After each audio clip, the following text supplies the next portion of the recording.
Let me take a few minutes and stop a mistake that quietly scares away serious buyers. I see it all the time in broker packs and founder presentations, and it usually comes from a good place. You're proud of where the business is going. But here's the myth. If I show you a big forecast, my business is worth more today. If next year we're going to double, buyers should pay me now for the growth. But here's the buyer truth. A forecast is not value. A forecast is a claim, and claims don't increase valuation unless they come with proof that reduces risk. Let me show you what happens in a serious buyer's head when we see a massive spike in projections. We don't think, exciting. We quietly ask two questions. First question, if you're truly that certain, why sell now? Why not prove it, then sell at the higher validated earnings level? Second question, if you haven't done it yet, what makes you confident someone else can do it after you? Because post-acquisition, the buyer is the one holding the plan. And I want to label what this can trigger. When a forecast is too aggressive,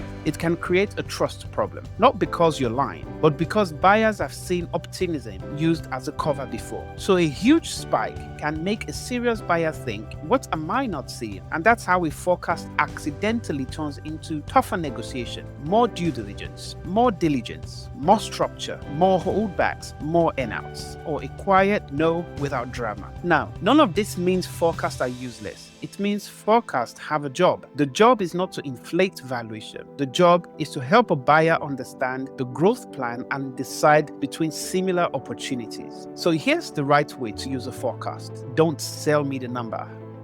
Sell me the evidence behind the number. A forecast becomes credible when it's built on leading indicators, not hope, not enthusiasm, indicators. If you're forecasting revenue growth, show the pipeline mechanics, conversion rates by stage, sales cycle length, win rates by segment, and prove that this repeats month after month. If you're forecasting margin growth, show the operational levers, pricing changes with evidence, supplier terms, delivery efficiency, capacity constraint, a plan that survives reality. If you're forecasting retention improvement, show churn drivers and the control system, contract terms, renewal process, cohort trends, customer success cadence. Because from a buyer's perspective, the question is never, is the forecasting exciting? The question is the forecast believable without the founder forcing it to happen? And here's the implementation bridge most owners miss. Making a forecast credible is rarely about better storytelling. It's usually about